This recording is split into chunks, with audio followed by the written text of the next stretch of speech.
नाम लेकर करमाबाई भोग लगाई। थारी भर के लायो खींचड़ो ऊपर घी की, जीमो महाराज श्याम धनी। ये कर्माबाई जो है भक्तमाल जी की कथा है। तो कर्मा का नाम कर्माबाई नहीं था, वो कर्मा बाद में नाम पड़ा, ठाकुर जी के कारण पड़ा।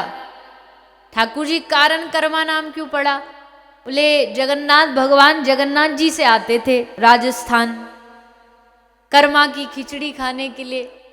तो अब वहां भी मंदिर खुलने का समय हो जाता, तो ठाकुर जी बार बार घड़ी चेक करते रहते और टाइम हो गया, समय हो गया, तो जल्दी जल्दी बोलते।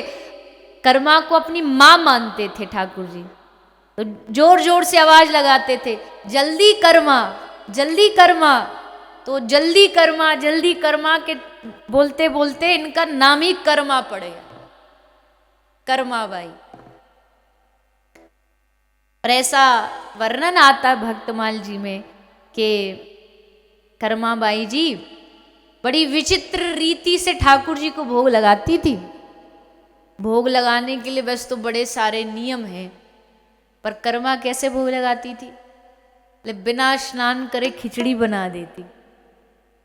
तो एक दिन कोई दक्षिण भारत के रामानुज संप्रदाय के कोई महात्मा जी थे, उन्होंने देख लिया, अरे राम राम राम, ये तो नहाती भी नहीं, स्नान करती नहीं, भोग बना देती, ये तो विधि के विरुद्ध और है भी।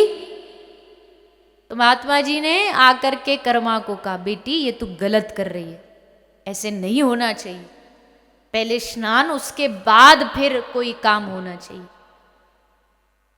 तो महात्मा की बात तो भला कौन टाले। कर्मा ने कहा ठीक है बाबा जी, मैं कल से स्नान करके बनाऊंगी। अगले दिन माता ने स्नान किया, नहाई धोई, फिर चौका लगाया, फिर भोग बना रही है। अब आधा ही भोग बना, खिचड़ी आधी पकी, सोई ठाकुर जी आ गए, क्योंकि उनका तो रोज का यही समय था, रोज का यही समय आ गए ठाकुर जी, और यहाँ तो खिचड़ी बनी नहीं।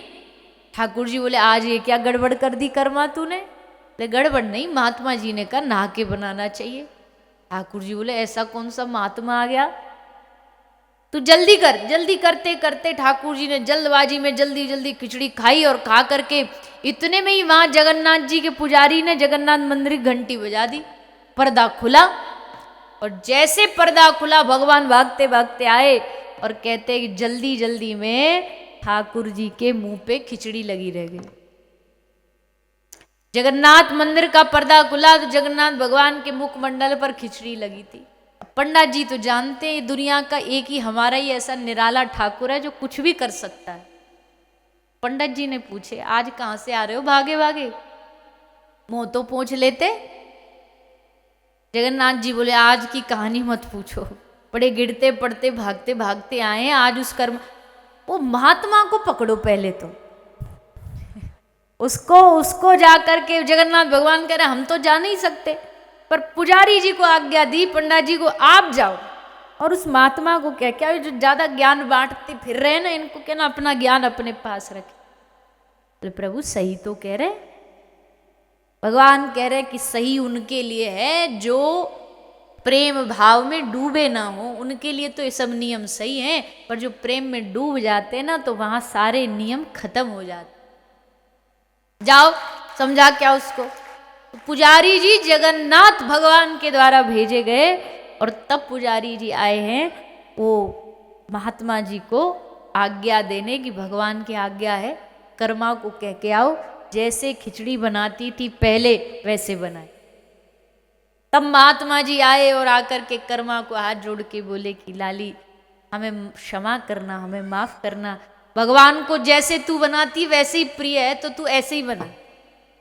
और जैसे कर्मा ने सुना कि अच्छा ठाकुर जी को मैं जैसे वो प्रिय है, आहा आनंद में भर गई, आंखों से आंसू आने लगे, मेरे प्रभु को ये भाव प्रिय है तो यही सही।